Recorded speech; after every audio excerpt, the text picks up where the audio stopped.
আমি আর মা রেডি হয়ে গেছি সকাল সকাল, কেন কি আমার একজন বৌদির সাধের অনুষ্ঠান ছিল।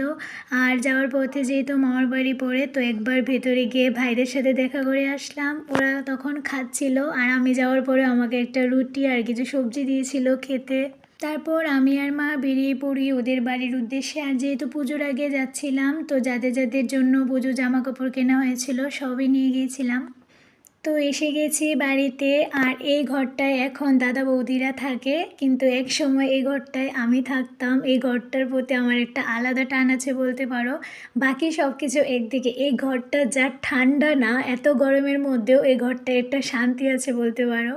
তারপর সবাই মিলে বসে গল্প করছিলাম আর গুনগুন এসে আমাকে বিস্কিট দিয়ে গেল খাওয়ার জন্য। এরপর সবাই রেডি হয়ে বেরিয়ে পড়েছি ওই অনুষ্ঠান বাড়িতে যাওয়ার জন্য। সবাই মিলে একসাথেই গিয়েছিলাম।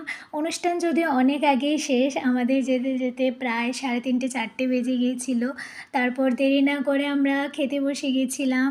তো খাওয়ার পর সব কাকি জেঠিরা মিলে একসাথে বসে কিছুক্ষণ আড্ডা দিচ্ছিল, পান খাচ্ছিল, কেন কি অনেক দিন পর সবাই একসাথে হয়েছে। তারপর যেহেতু দেরি হয়ে যাচ্ছিল, আমরা চলে এসেছি বাড়িতে। আর বৌদি গাছ থেকে আমাদের জন্য কিছু পেয়ারা পেড়ে দিয়েছিল। তো 5:30টার দিকে সবাইকে টাটা করে আমরা বেরিয়ে পড়েছি বাড়ি যাওয়ার জন্য। আর রাস্তাটার অবস্থাও বেশ একটা ভালো নেই, কেন কি আগের দিন বৃষ্টি হয়ে গিয়েছিল। আমি তো উপর দিয়ে যাচ্ছিলাম।